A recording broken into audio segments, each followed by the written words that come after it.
நண்பர்களே, கடை ஓனர் சொல்லும் அறிவுரை பார்ட் 13. இந்த ரோடு வந்து பார்த்திங்கன்னா கொரட்டூர் சிக்னலிலிருந்து வில்லிவாக்கம் சிங்காரம்பிள்ளை ஸ்கூல் பக்கத்தில் கட்டிங் வரைக்கும் சென்னை சிட்டி. இதை அப்படி பாக்கெட்டில் போட்டு வீடியோ எடுத்துக்கிட்டேன். கடை ஓனர் சொல்லும் அறிவுரை. அந்த கடையில் தகராறான பிறகு இரவில் எல்லோரும் வீட்டில் கூடியிருக்காங்க. அப்போ கடையில் தகராறானது அங்கே குடும்பத்தில் பேசிக்கிட்டு இருக்கும்போது அவங்க 3வது குழந்தை கேட்குது, ஏமாம்மா கடையிலலாம் வந்து ஏன் தகராறு பண்ணுறாங்க அப்படின்ட்டு. இது உலகம் தொற்று வந்த நாளில் இருந்து இருந்துக்கிட்டு தாம்மா இருக்குது.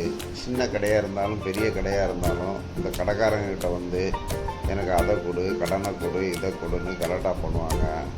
இப்போ ஒரு செலவு வியாபாரி சங்கங்கள் இருக்கிறதுனாலையும் போலீஸ் டிபார்ட்மெண்ட் அதிகமாக இருக்கிறதுனாலையும் அதெல்லாம் தட்டி கேட்டு குறைஞ்சிருச்சு.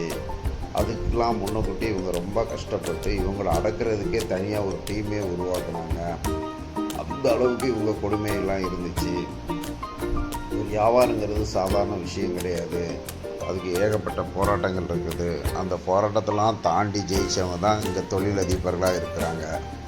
உடனே அந்த கேள்வியை அந்த குழந்தை மறுபடியும் கேட்குது, ஏன் மாமா நாம் மட்டும் ஏழையாகவே இருக்கிறோம், ஏன் பணக்காரமாக ஆகலை, பணக்காரங்கள்லாம் பணக்காரங்களாக இருக்காங்களேன்ட்டு. அப்போ அந்த குழந்தைக்கு ஒரு சொல்கிறாரு, ஏழையாக பிறக்கிறது நாம் செய்த தவறு இல்லை, ஏழையாகவே மறிப்பதுக்கு முழுக்க முழுக்க நாமளே காரணம் அப்துல் கலாம் சொல்லியிருக்காரு.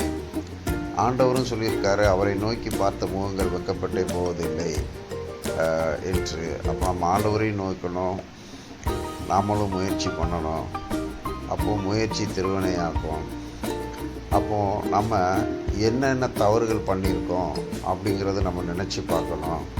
அப்படி நினச்சி பார்த்தோம்னா, இப்போ அம்மா வேலைக்கு போகிறாங்க இல்லையா, வீட்டு வேலைக்கு, இங்கே என்னென்ன கொடுமைகள் நடந்திருக்குன்னு கொஞ்சம் கேட்டுப்பார், யோசனை பண்ணிப்பார்.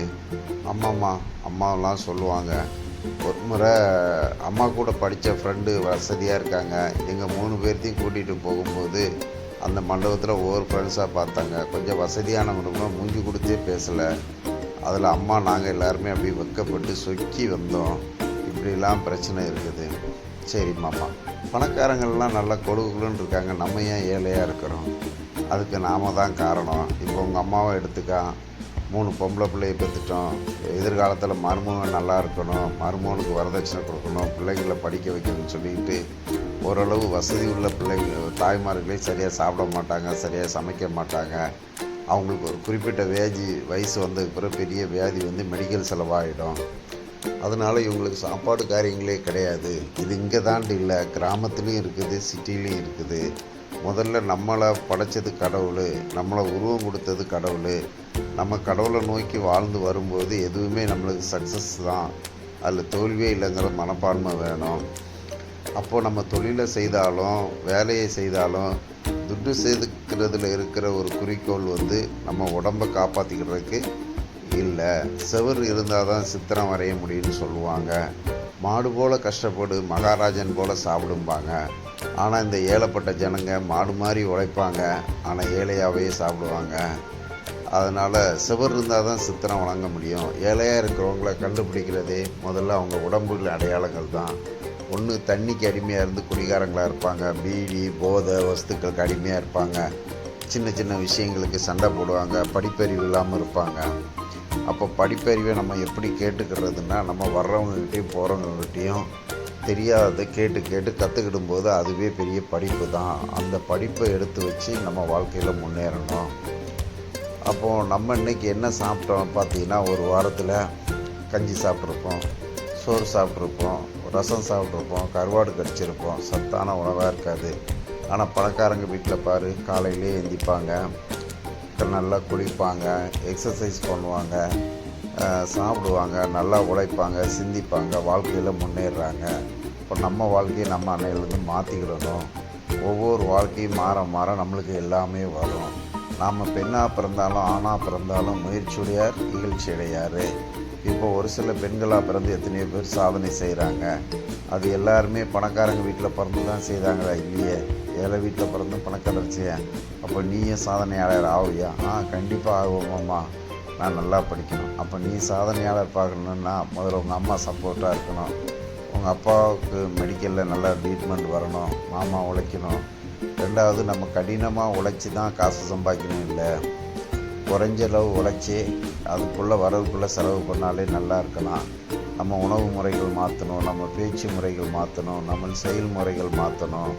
நம்ம ஏமாளியாக இருந்துக்கிட்டு இருக்கிறோம். நம்மளை ஏமாத்துறவங்க எப்படிலாம் ஏமாற்றுவாங்க, ஒரு கடைக்கு போனாலும் ஏமாற்றுவாங்க, ஒரு வியாபாரம் வாங்கினாலும் ஏமாற்றுவாங்க. நல்லவங்க இருக்க தான் செய்கிறாங்க, கெட்டவங்க இருக்க தான் செய்வாங்க. ஒரு ஏழை சின்ன தப்பு பண்ணால் அது திருடாயிடும். பெரிய பணக்காரனாக இருப்பான், அவன் எதை செய்தாலும் தொழிலாயிடும். இந்த வாழ்க்கையில் பெரிய பெரிய பணக்காரங்க சில பேர் தப்பான தொழில் மூலம் எவ்வளோ பணங்களை சம்பாதிச்சிருப்பாங்க. அது நமக்கு தேவையில்லை. நம்ம நேர்வழியில் கடவுளில் நம்பி போவோம். ஒரு காலத்தில் ஒருத்தவங்க அடிமையாக இருப்பாங்க, அப்புறம் அவங்க பெரிய ஆள் ஆகிடுவாங்க. பணம் வந்தால் எல்லாம் மறைஞ்சி போகும், ஜெயிச்சா எல்லாங்களையும் மறைஞ்சி போகும். காசெல்லாம் புல்லடா, அதுக்கு எனக்கு இல்லைடா அப்படிம்பாங்க.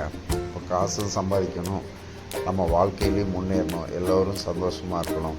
அப்போ நம்ம என்ன பண்ணணும், அதிகாலையிலே எழுந்திரிச்சு கடவுளை கும்பிட்டுட்டு எக்ஸசைஸ் பண்ணிவிட்டு நல்ல சத்தான உணவு சாப்பிட்டு சர்ச்சுக்கு போயிட்டு அப்புறம் ஸ்கூலுக்கு போயிட்டு அப்புறம் வாரத்தில் ஒரு நாள் ரெஸ்ட் எடுத்துக்கிட்டு 8 மணி நேரம் உழைப்பு, 8 மணி நேரம் தூக்கம், மீதி டைமில் எக்ஸசைஸ்ன்னு பண்ணிப்பார். நம்ம வாழ்க்கையை மாறிடும். கடவுளுக்கு நோக்கி பார்த்த முகங்கள் வெட்கப்பட்டு போவதில்லை. அதனால் நாமளும் நோக்கி பார்ப்போம். நீங்கள் கடைக்கு ஸ்கூலுக்கு போயிட்டு நிற்க டைமில் எக்ஸசைஸு, படிப்பு, எக்ஸ்ட்ரா நாலேஜை வளர்த்துக்காங்க. ஃப்ரீயாக இருந்தால் கடைக்கு வாங்க, மாமா கூட சப்போர்ட் பண்ணுவோங்க. நம்ம பணத்தையும் சம்பாதிப்போம், பொருளையும் சம்பாதிப்போம், உடம்பையும் சம்பாதிப்போம். கடவுள் நம்மளோட இருப்பார். உங்கள் அம்மாவுக்கும் சந்தோஷமாக இருப்பான். இனி அம்மா அதிக வீட்டில் வேலை செய்ய வேண்டாம், குறைஞ்ச வீட்டில் வேலை செய்தாலே போதும். அந்த வருமானத்துக்குள்ளே செலவு பண்ணுவோம். நம்ம வாழ்க்கைகள் மாறும். நம்மளை வெறுத்தவங்களை நாம்